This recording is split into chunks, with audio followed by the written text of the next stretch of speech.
The Miami Heat take a devastating loss to the Oklahoma City Thunder, a tough team led by Shai Gilgeous-Alexander.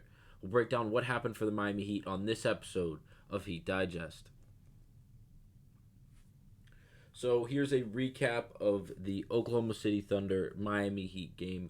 This is the first game at home for the Miami Heat as they hosted the Oklahoma City Thunder after the 5-game road stand for the Heat. It was good to finally be home, but it did not result in what we were really looking for as we dropped this game 128 to 120 as the Thunder came into town and were able to be victorious. Now, it didn't start this way for the Miami Heat as they were off to a really hot start in the first half, really in the first quarter. It seemed like everything they shot was falling from either behind the three-point line or within the three-point line. Everything was really working for the Heat. And the Oklahoma City Thunder were really struggling. The Miami Heat were playing good defense, switching between man and a 2-3 zone, really giving the problems to the Oklahoma City Thunder and allowing their offense to really get going in the half court and on the fast break. Duncan Robinson struggled really all game, especially in the first half, as he couldn't throw a rock in the ocean. Now, he ended 1 of 8 shooting with 1 of 7 from behind the three-point line, resulting in 3 points, a steal, and an assist. But if you look at the starting 5, we got 10 plus from every player. Actually, we got 15 plus from every player in the starting 5. Haywood Highsmith back in the starting lineup after the concussion protocol. 19 points, 5 boards, 2 assists, and a steal. Nikolai Jovic played really, really well once again, just like he did just 2 nights ago. 15 points, 5 rebounds, 4 assists, a steal, and a block in 33 minutes while shooting 5 of 8 from the field, including 3 of 5 from the three-point line. Really good stuff from such a young player.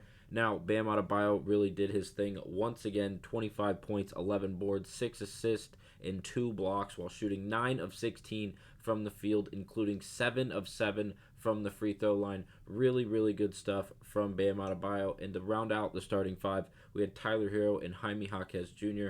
Tyler Hero, 17 points, 6 assists, 5 rebounds, and 3 steals for Tyler Hero. Didn't shoot all that well, 7 of 21 from the field, 1 of 5 from the three-point line. Not his greatest shooting night, I will say, based off percentages, but he was able to do other things, including passing the ball and playing effective defense in order to help the Miami Heat in their game tonight. And finally, Jaime Jaquez on 6 of 9 shooting from the field, including 3 of 5 from the three-point line, 21 points, 5 rebounds, 2 assists. Overall, a great game from the Miami Heat. Kevin Love, I can't not mention him here. He's played great for really all season, but especially in these last stretch of games. 12 points, 5 boards, 2 assists, and he's really playing his role really effectively. He's not playing a bunch of minutes, but when he does come in for Bam, especially in that first half, and he picks up right where Bam left, and it really does give a boost to the Miami Heat as Bam comes off, and he's really like that 1A, 1B option, especially when he's on the floor to start games. And Kevin Love comes in when Bam has to take his break right before the end of the first quarter, and it doesn't feel like Bam's even off the floor due to what Kevin Love is able to bring to this team. Now, there's a few things that I want to highlight for the Miami Heat. The first half, like I said, went pretty well for the Miami Heat. It was back and forth with the Thunder, but we were maintaining a lead for the majority of the half until we got right around halftime, and it got really close, and it was even for the Oklahoma City Thunder, who ended up taking like a 3-point lead at halftime after being down for the majority of the first 2 quarters. When the third quarter started, it was not the same thing. It was a tale of 2 different halves for the Miami Heat. A 13-0 run for the Oklahoma City Thunder started the third quarter as the Miami Heat simply couldn't get anything to fall. Again, back and forth as we were able to keep it close throughout the third quarter. But once the fourth quarter started, it was another 13-0 run by the Oklahoma City Thunder. Simply, we can't give up back-to-back 13-0 runs. We can't give up one 13-0 run, especially in a game that was as competitive as this one to a team as tough as the Oklahoma City Thunder. Now, when we did give up this 13-0 run, we started 0 for 8 from the field, not behind the three-point line, from the entire field, including layups, 2-point shots, 3-point shots. to start the fourth quarter. That is simply not going to work no matter who you're playing on whatever night you're playing. It will never work. Starting over 8 is so rough because now you weren't playing from the lead to begin with in the fourth quarter, and then you come out and you are ice cold, and now you are farther behind and you're further behind the 8 ball, and now you are even in a tougher spot, and it makes your life just all that much harder. Oklahoma City would go on to win this game as the Miami Heat couldn't really get things going. I will say we were able to cut the lead to 10 and even had a chance to cut it to single digits, but due to a poor shot selection down the stretch, the Miami Heat weren't able to get all that much closer as Bam Adebayo with 2:09 left on the clock. I had the timestamp written here. He took a face-up jump shot against Chet Holmgren, who all night tonight has played exceptional defense. I believe he had 4 blocks on the night, impacted a bunch of other shots due to his length and size, especially close to the paint.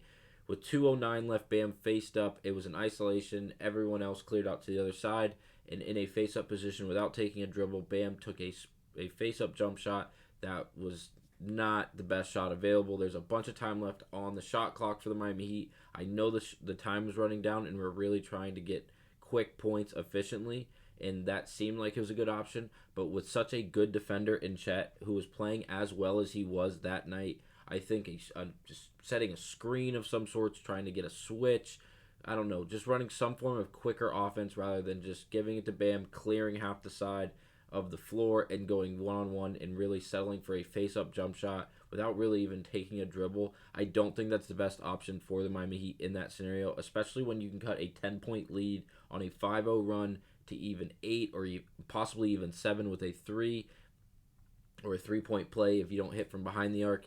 I just think there's a better option there. And then the last one I want to mention is the last shot really Miami got for this entire game. We were down 10, I believe, and Tyler Hero literally give and go when he got the ball back. He didn't take a dribble. Instantly a fall away 3 going left.